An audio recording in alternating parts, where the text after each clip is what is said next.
Out of all of the alternate costumes for Spidey we've seen over the years, the craziest and most cult classic costume has to be the Amazing Bagman, one of the most humiliating moments for Spidey in the comics. I am often surprised that throwaway gags come back to haunt us years later. After all is said and done, my career is going to come down to the Bombastic Bag-Man and Peter Porker Spider-Ham. All the characters I've created, all the stories I've done, those are the ones that keep coming back. If you're a fan of post-2000 Spider-Man video games, then you might recognize the costume from the surprisingly numerous appearances as bonus content skins. But there's more to the Bagman's story, including his follow-up appearances in the comics and a history that goes all the way back to the days of Stan Lee and John Romita, and even a secret connection to one of Spider-Man's earliest cartoons. And to find out the story, I talked to the classic Marvel writer and Bagman co-creator, Tom DeFalco. The secret history of the Amazing Bagman is coming up next. It all started as a throwaway joke, a one-off gag presumably to be quickly forgotten, but somehow the Amazing Bagman has still lived on. But it all started in the middle of Spider-Man's alien costume saga. After getting the costume in the Secret Wars, he wore it for 6 issues, but had noticed some strange behavior with the costume seemingly acting of its own accord. When Spidey first got the costume in Secret Wars, Reed Richards had offered to analyze it, and in Amazing Spider-Man 258, Peter finally took him up on the offer. Of course, during the analysis, Richards discovered that the costume was a living alien entity. Once Peter discovers that the costume is alive, he's screaming, get me out of here, get me out. And they do get him out of the costume. And he's just basically standing there in his tighty whities. Because Ron and I figured Peter Parker that's what Peter would wear. Being stripped down to his underwear in front of half of the Fantastic Four was just the first humiliation of the day for Peter. But at least he was among friends. Spidey had first met the FF way back in Amazing Spider-Man #1, and in issue 3, when he was on the verge of quitting his Spider-Man identity, the Human Torch gave a motivational speech at Peter's school that ended up inspiring Peter to continue being Spider-Man. Spidey and the Torch became frequent partners. In Strange Tales Annual #2, they established their secret meeting place at the Statue of Liberty. And when Marvel launched Marvel Team Up as a new Spider-Man title, his first guest-starring hero was Johnny Storm. However, the two heroes have often had a cantankerous relationship, and with Spidey now undressed and vulnerable, he needed something to wear, and the Torch decided to have a little fun at Spidey's expense. Johnny runs out and gets him an FF costume. But Johnny isn't going to just, make life easy for Peter. Ron pointed out that we had discussed maybe putting the helmet over Peter that the Thing had worn in, I think it was FF #3. When Susan Storm first designs the costume, she designs it with a helmet. And she puts the helmet on the Thing. And then when he goes into action, he's got a full bodysuit like everybody else, but he throws off the helmet, rips off the costume just because it was just too confining. It was a good bit that Stan and Jack had come up with. And Ron remembers that I said, no, Johnny's goal is to humiliate Peter. The Torch all the Torch would want to do is make Spider-Man look as ridiculous as possible. So he gave him a paper bag. The paper bag functioned well enough to conceal his identity, with the bonus for the Torch of making Spidey look like a fool. And even the Fantastic Four costume was a bit of a dig. It wasn't even their current costume. The team's original costumes were designed by Jack Kirby and remained relatively unchanged for over 20 years, until John Byrne's issue 256, when a trip back from the negative zone reversed the color of the black trim, and the team decided to keep the new color scheme. Johnny wasn't going to give away one of his new costumes. Come on. He didn't want him to look good. He wanted him to look as bad as possible. Something hanging in the back of his closet. With his new Bagman costume, Spidey could go back into the city without worrying about his identity. Johnny gives him a ride half the way home before sending him off. And a few panels later, Spidey stumbles into a liquor store robbery and springs into action, only to have the TV news crews on the scene broadcast his embarrassing costume on live television. And that's when the Human Torch's final humiliation of Spidey is revealed. And of course, we had to put a "kick me" sign on the back of Peter, because that was the Human Torch's level of humor. Bagman was just a a humiliation after a humiliation. For the fans, Bagman has become an indelible moment of 80s Spidey comedy, in large part to DeFalco drawing on the established relationship between Spidey and the Torch. He would always screw with Peter. It's all about the characters and their personalities. While being hounded by reporters wanting to know the identity of this new costume character, they asked if his name was the Unknown Superhero. This joke is a reference to a late 70s comedian called the Unknown Comic, who first appeared on the trashy talent contest, The Gong Show.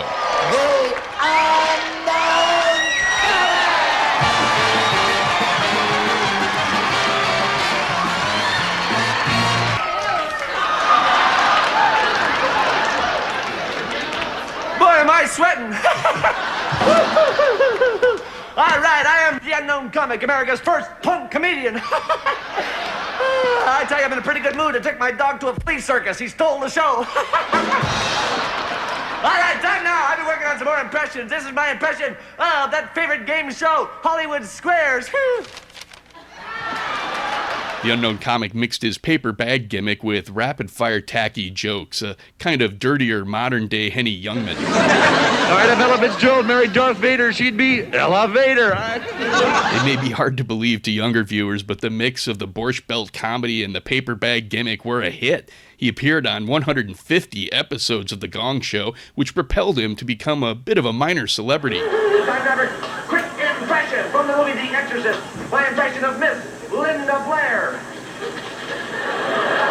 After the Bagman issue, DeFalco didn't think about it much, but the Bagman would return over a decade later thanks to writer J.M. DeMatteis and artist Luke Ross in Spectacular Spider-Man 256. Having been framed for murder by the recently returned Norman Osborn, Peter has given up his Spider-Man identity. But when the White Rabbit strikes, Peter pops into a grocery store to grab a paper bag and leaps into action. In an even stranger getup, this time shirtless with boots and red pants, calling himself the Bombastic Bag-Man. When first reading it, I assumed DeMatteis was aware of the earlier Bagman appearance, but didn't reference it in Peter's dialogue or thoughts. However, by 1998, DeMatteis may not have gotten as much mileage out of the gag. The Unknown Comic's prime exposure faded in the 80s, so the joke likely went over the heads of most young readers. I asked DeFalco, and he said he wasn't aware of DeMatteis' story before I told him about it, but he himself brought the concept back once again with Ron Frenz in Spider-Girl 47. Well, sort of.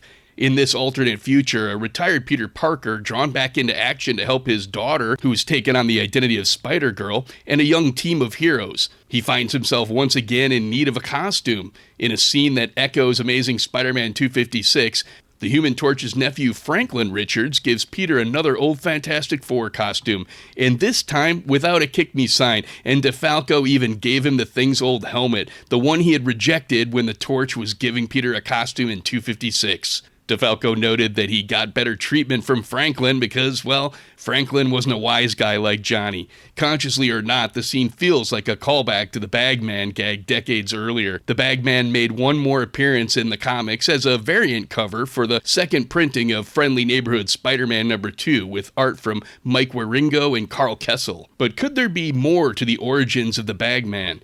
It's lesser known, but in Amazing Spider-Man #82 from Stan Lee and John Romita Sr., Stan put his own Bagman gag in himself when Peter needed to wash his costume at the laundromat, but couldn't be seen as Peter Parker washing Spider-Man's costume. So he put a bag on his head and went as a proto-version of the Bagman way back in 1970. Since DeFalco was such a fan of early Marvel continuity and utilized it often for his modern stories, he said that while he didn't recall seeing it, he wouldn't rule out a possible subconscious influence. I was certainly a big fan of Stan and Romita's stuff, so I might have seen it and just might have forgotten about it. But there's one more Bagman reference, one that hardly anyone on the internet seems to be aware of. The Bagman's first appearance in cartoons, in an episode of the obscure 80s cartoon Spider-Man. The series is often referred to by cartoon fans as the Spider-Man 1981 solo series to differentiate it from Spider-Man and His Amazing Friends, which was produced that same year.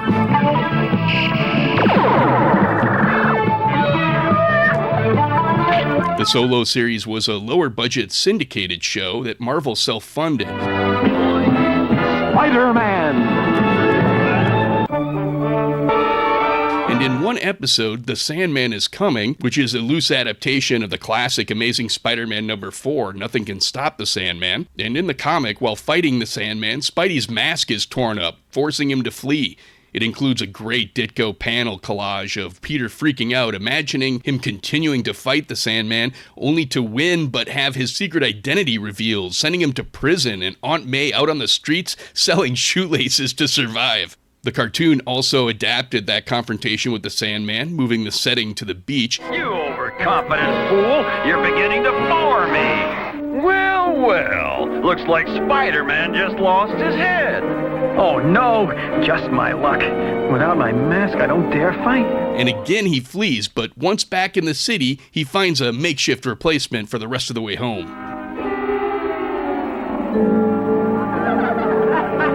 Who do you think you're staring at? The unknown comic? Well, home at last. Boy, I'll never tear up a paper bag again. Yes, a version of the Bagman in cartoons that's largely been forgotten to time. Is it possible the cartoon influenced DeFalco? While the series is often credited as coming from 1981, and often is said to have come out at the same time as Spider-Frenz, or in some cases it's reported as coming out first, but neither is true. The solo series did start production before Spider-Frenz, but production was halted when they sold Spider-Frenz to NBC, which was a more lucrative production for Marvel. Many don't realize the so-called 1981 Solo series didn't actually air until it was part of the Marvel Action Universe syndicated package of cartoons in 1988. Marvel Action Universe.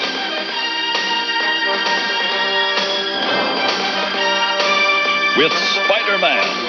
Incidentally, the story was adapted again for the Spider-Frenz version of the show, though in that episode they don't have the paper bag bit, so it is possible for the animation from this unknown superhero scene might have been produced before DeFalco's comic book, but also probably unlikely he would have seen it since production had been halted midway and they didn't get a final edit until years later after the Spider-Frenz series completed. So it was probably just a coincidence. But what about the DeMatteis version?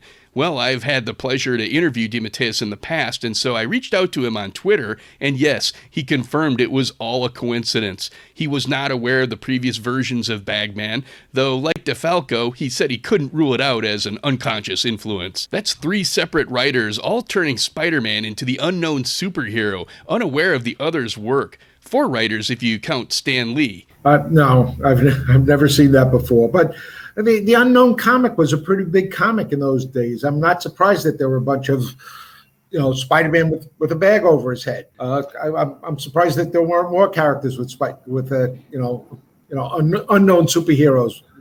We were definitely playing off the Unknown comic, and I noticed in the cartoon they refer to the Unknown comic, and in that comic book they refer to the Unknown comic. But I didn't think we were doing anything brilliantly original. I thought we were just showing how the Human Torch would stick it to Spider-Man. Not a brilliant idea, not a creative idea, not an original idea, but it was the execution. It was just that funny set of circumstances. Peter's stuck in his underwear and needs a costume. And that's what people remember is that scene, not so much that the Bagman was such a brilliant concept. Trust me, I know the creative people. They ain't that brilliant. DeFalco's right. The Unknown comic was big enough to see multiple iterations of this joke, but 3 different creators creating variations of the same joke with Spider-Man and the Unknown comic, and a 4th that predated the comedian but used the paper mask and perhaps subconsciously influenced the others. It's certainly a bizarre coincidence, and while there's more than most people realize to the Bagman's comic book history, the Bagman has lived on outside the comics as well. The Bagman has been translated into several action figures, starting with an appearance in the 4th series of the Marvel Universe action figure line in 2012. And any character even somewhat noteworthy has to have their own Funko Pop figure, and the Bagman got his in 2019. The following year saw the release of the Bagman figure for the HeroClix dice-based board game. But if those aren't enough to convince you of the fan interest in Bagman figures, then the thriving world of fan-made custom figures will. If you do a search for custom Bagman figures, you'll be flooded with pictures of figures made by fans into the Bagman. Many of them are the 6-inch Marvel Legends figures of Reed Richards or Johnny Storm repurposed for the Bagman, and others make their own customized changes to the costume as well. When I told Tom DeFalco about the many fan creations of his one-off joke from 35 years ago, he was pretty surprised and said he'd get one if they weren't so pricey. I was not aware of that. Yeah, I didn't even know it existed, and now I want one, but I'm not going to spend $100 for it. I noticed that most of the custom figures I found were in the 6-inch scale. The one official release of Bagman in the Marvel Universe line was at the 3 3/4 inch size, so these custom works may be tapping into fan demand of Bagman at the larger size the official releases have failed to accommodate. Strangely, perhaps the Bagman's biggest exposure is from the world of video games, appearing as unlockable content or bonus DLC in 7 games. The first appearance was in Spidey's very first 3D game for the PlayStation 1. The costume is just like the comics, down to the kick me sign. The Bagman appeared again in the game's sequel, Enter Electro. Costume or superhero prank? The amazing Bagman. Though the kick me sign was gone and the Fantastic Four logo had been replaced with a generic shape. Perhaps Fantastic Four was being shopped as a separate video game license. A game did come out in 2005 in tandem with the 20th Century Fox feature film. But the Bagman continued into the 7th generation of console games with Spider-Man Shattered Dimensions. The whole concept of the game was based on alternate versions of Spidey, so it seemed natural to include the comedic creation as a bonus skin. The Bagman also appeared in the follow-up to that game, Spider-Man Edge of Time. Both games were from developer Beanox and publisher Activision, and if your console had a game save file from Shattered Dimensions, when you put the second game in, the Bagman skin was unlocked and playable for you. We got a more cartoony version of the Bagman in Superhero Squad Online. And then again in the MMO Marvel Heroes from 2013. And the Bagman appeared once again in the hit game for Sony's PS4 and PS5, though this one has a curious variation. It has an outline of Spider-Man-shaped eyes in magic marker around the eye holes. This hasn't appeared in any of the previous iterations of the character digitally. However, it may be a reference to the shape of the eyes in Spectacular Spider-Man number 256. But those cutouts are filled in by shadow rather than a magic marker outline, so I'm not sure. After all this, though, I'm only left with one question. What is his real name?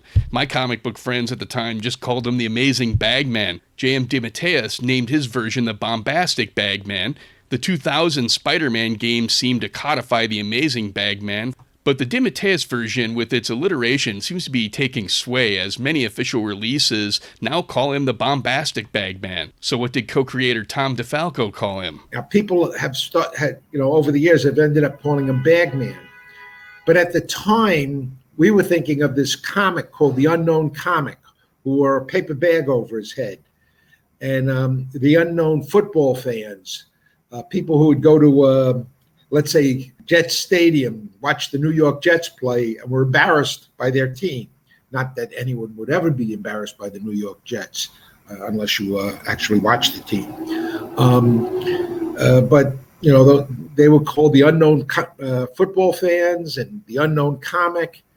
And that's what we were, doing. And again, I think of him as the unknown superhero. Just like the reporters asked him in his first appearance.